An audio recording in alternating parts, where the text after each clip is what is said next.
Vanessa, may nakalimutan ka ba? Are you out of your mind? Bakit pumunta dito? Ha? Gusto mo ba magkagulo kami lahat? Ano? Sylvia, I'm worried. What? Simula na nakita tayo ng manugang mo, hindi ka na nagparamdam. Hindi yan, di ba sinabi ko na sa'yo? Tapos na tayo. Kaya pwede ba tantanan mo na? Umalis ka na, umalis ka na! No, ayoko. Si Mami po, na okay na, naayusan na po. Ay, thank you.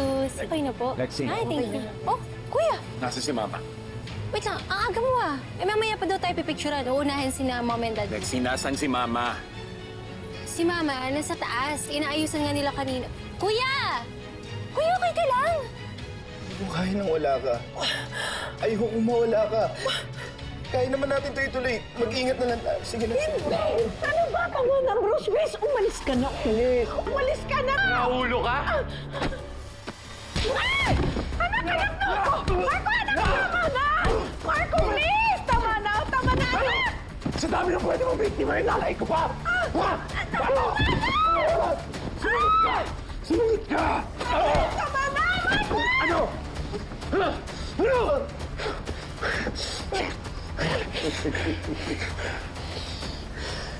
Tagal ng tigang yung nanay mo. Dahil sa tatay mong walang kwenta at babayero. Ako nga nagpapasaya sa nanay mo eh. Dapat magpasalamat ka pa sa akin. Iyakan! Ay! Tama na! Tama na! Na, please!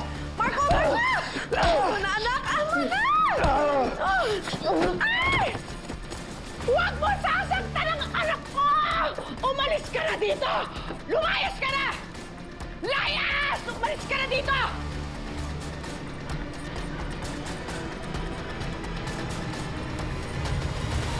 Ay, naku.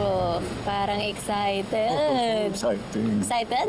Oo, parang teenager ulit. Oh, naku naman. Sige, kaya okay na po. Look nice.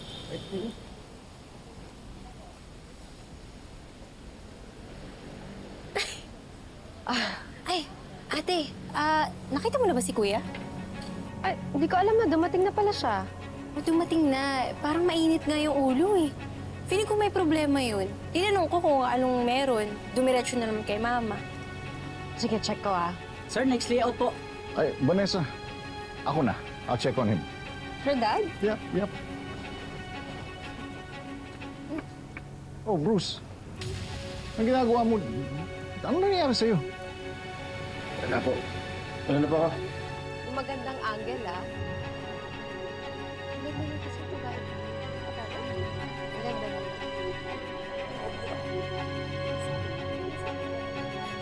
Ang taas-taas ng tingin ko sa'yo. Akala ko matino ka. Pero niloloko mo na pala si Dad. Bakit, Ma? Hindi mo na ba siya mahal? Mahal ko ang daddy mo. Kaya nga ako nasasaktan. Sunod-sunod niya ako ninaloko! Sobrang tagal kong nagtiis, Marco! Kaya nung dumating ang lalaking magbibigay sa akin ng pagkakataon na makalimutan ang lahat na sakit na binigay ng daddy mo, hindi na ko na mapigilan ang sarili ko. Katiri ka!